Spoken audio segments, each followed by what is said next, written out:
What's up, everybody? I'm your host, Joseph, and welcome to Fiction Ink Flow. Today, I'm going to review and discuss episode 1 of Paper Girls. You can see the poster back here in the background. It is a new series on Amazon Prime based off the comic book and now graphic novel, Paper Girls by Brian K. Vaughan. You may have heard of this guy before as a writer. He has written several comic books, including Y the Last Man. It's just a show as well on Hulu about a young man who wakes up one morning and discovers that all the men in the world have died. He's trying to figure out what this virus is, what it caused it. It's about him journeying to try to find his fiance who he was engaged to. So it's like a multi-country hopping adventure, and he's trying to stay hidden the whole time. He's also written a very popular book called Ex Machina, which also got turned into a movie. And then you finally have a very popular book from him called Saga. It's a space-hopping sci-fi adventure. For those of you who have been watching the channel closely, you know I got a sneak peek of Amazon's Paper Girls about a week ago. I got to see the first 3 episodes. And today I'm going to talk a little bit about that. And honestly, the episodes inspired me to get the graphic novel.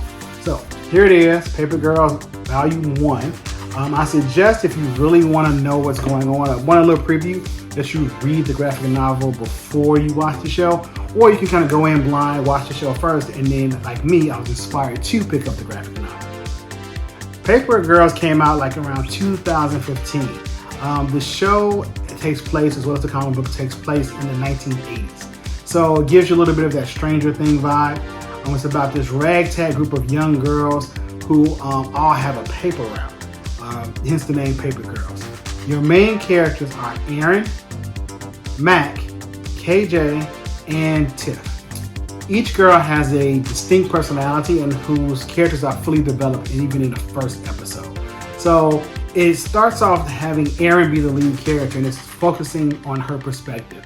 So she is an Asian American young lady who is kind of I think first generation American who has decided to have a paper route to earn some money on her own. Her mom is kind of apprehensive about her doing this because she has to get up really early, and she's kind of worried about her being out on her own in this new neighborhood. And they kind of bicker back and forth. And I love the connection that they show in the first episode with this, because you really get to see this sense of independence that Erin wants to take, but yet her mom wants to protect her and keep her safe. And it's all these kind of different complex things going on about her being new to this neighborhood. It's kind of right in the time of some Cold War stuff. So a lot of people are distrusting of people that are foreign. So it's really interesting to see the dynamic play out between Erin and her mom. And you kind of get both sides. It starts off with Erin going out on her first day as a paper girl and going out to deliver her papers. So she encounters this neighbor who his papers had actually been canceled, and his subscription has been canceled, so he shouldn't be getting delivered. So she makes a mistake and I think delivers the paper and then tries to take it back. And this encounter ensues where, this guy starts to defend himself, utters a couple of racial slurs at her, gets a little mad, and she's defended by another paper girl, Tiff, who comes up and kind of smooths the situation out. And they bond. She tells her, hey, you got to watch out. This route can be a little tricky, and then it's your first day. Glad to be in your neighborhood. Maybe we should stick together. This is actually something they call Hell Night. So it's the day after Halloween, and people kind of go around and do a lot of crazy things during that time. So she's in order for us to be safe, why don't we just hang out together for a while?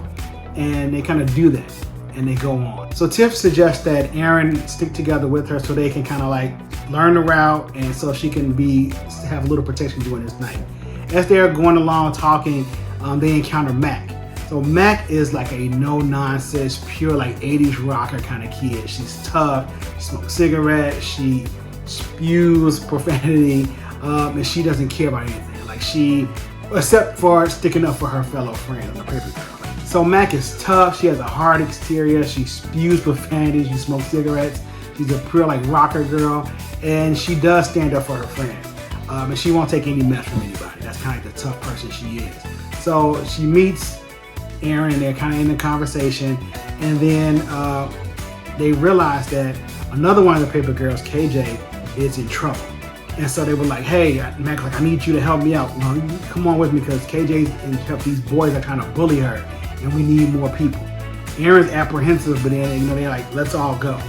So they get to the encounter with KJ, and they end up going at it with the boys, and they kind of end up scaring them off. After that, they decide to once again stick together because of the night and making sure nobody else gets attacked. They stick together as a larger group. So Tiff pulls out like a walkie-talkie, and she says, okay, you two take this, and me and KJ will take this, and we'll go on our own. And so they kind of go, and Mac is hanging out with Aaron.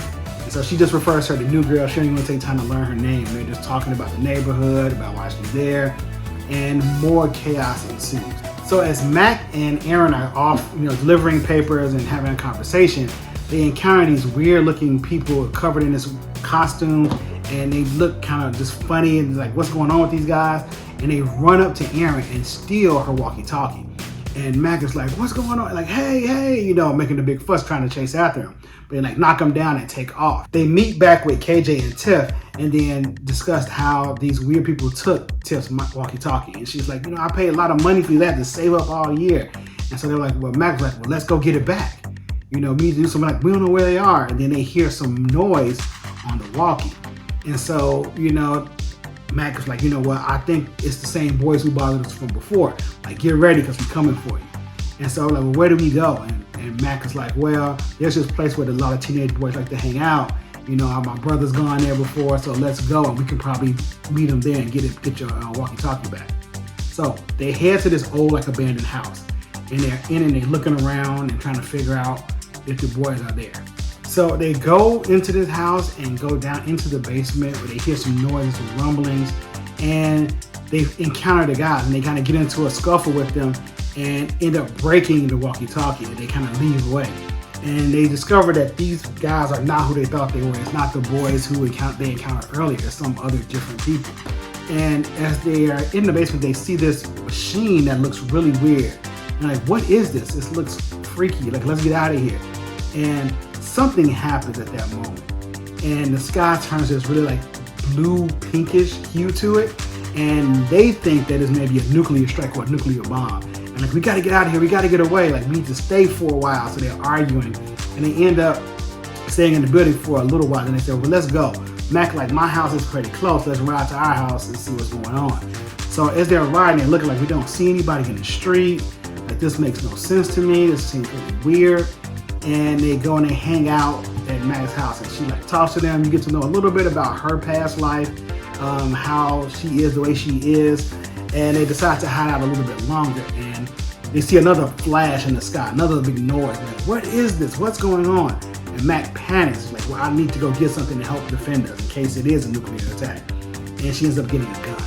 And the girl's like, well, wait, whoa, what are we doing? We don't need that. Like, no, my brother taught me how to use it. I know what it is. We need to make sure we're safe in case anything happens.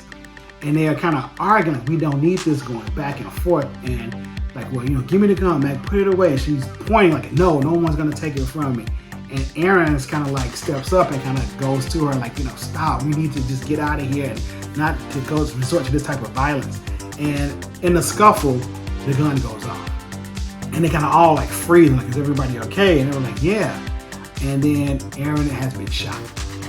And they're panicking now. So they decide, like, we gotta get Aaron to a hospital.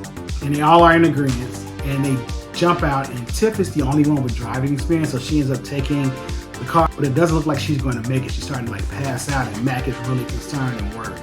On the way to the hospital, they get caught in between this war with these two factions.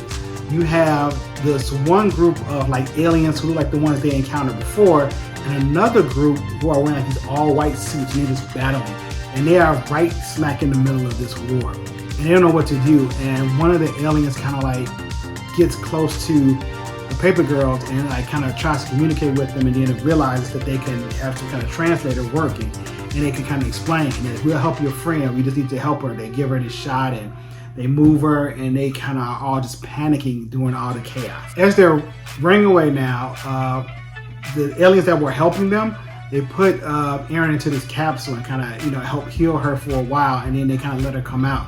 And it's kind of like this weird fever dream that Aaron has about Ronald Reagan and all this mysterious stuff going on, and the war and her family. And she like wakes up and kind of is fully being healed. And as they're escaping, the aliens that help get killed. And they kind of give Tiff this device. She has no idea what it is. She takes it, like, you know, like, they take this, and she keeps it, and they girls run off again. And they kind of look around, and Erin is like coming out of her daze. And when she looks, she sees this little bug flying around. Looks like, wow, what is that? And she looks down, and there are hundreds of these little bugs on her womb healing her. And she has no idea what's going on. And so from there, they kind of take off. And as Erin's feeling better, she's like, you know, well, my house is the closest. We can go to my house and kind of sort out what's going on. So the other aliens like leave, and the war kind of decimates a little bit, and they kind of have their chance to escape. As Erin is feeling better and suggesting that they go to her house, they all leave and get there. And when they arrive, Erin opens the door, and the first thing she's calling her mom, but she's so worried because like her mom doesn't speak English well. She doesn't want her to get, you know, reported or anything to happen, so she's trying to find her. So she's screaming around looking for her mom, and the other girls are in the house, just like looking at everything, kind of like in the kitchen and the living room. And then this lady comes out, like with the bat, like, who are you? And Erin's like, who are you? This is my house, get out. Like, no, this is my house. And as the girls are looking around, KJ notices on the refrigerator some pictures on it. And one of the pictures is like Erin as a kid and kind of Erin growing up. And it's her as an adult. And when you look at the lady again, like, Erin, that's you. It's like, what? And they look at each other, and it is actually Erin. So the girls have traveled to the future. They are now in, I think, 2022 or whatever year, but I know it's close to now, like the present today. But they were in the 80s, and now they are in the early to mid 2000s. And that's kind of how episode 1 ends. It's a wild ride. The music is phenomenal throughout the first episode. It's right on point. It feels like it's they put a perfect harmony to blend the music with the action and what's going on in the scenes. I think you should definitely, once again, check this show out. I do want to give this disclaimer for those of you who want to read the graphic novel. It does kind of separate itself pretty significantly from the TV show. By me reading the book after I watched the show, I like the show's layout a little bit better thus far, but the book gives you a lot more of the time travel explanation in it. So if you definitely are curious, or would rather wait until you watch the entire Paper Girl series until you read the book, that may be your option for you if you kind of really digging what's going on with the show. And I will catch you next time. Peace. We are talking about Fiction Ink Flow. What's up? If you don't have it, you are truly missing. Fiction Ink Flow. What's up? We are talking about Fiction Ink Flow. What's up?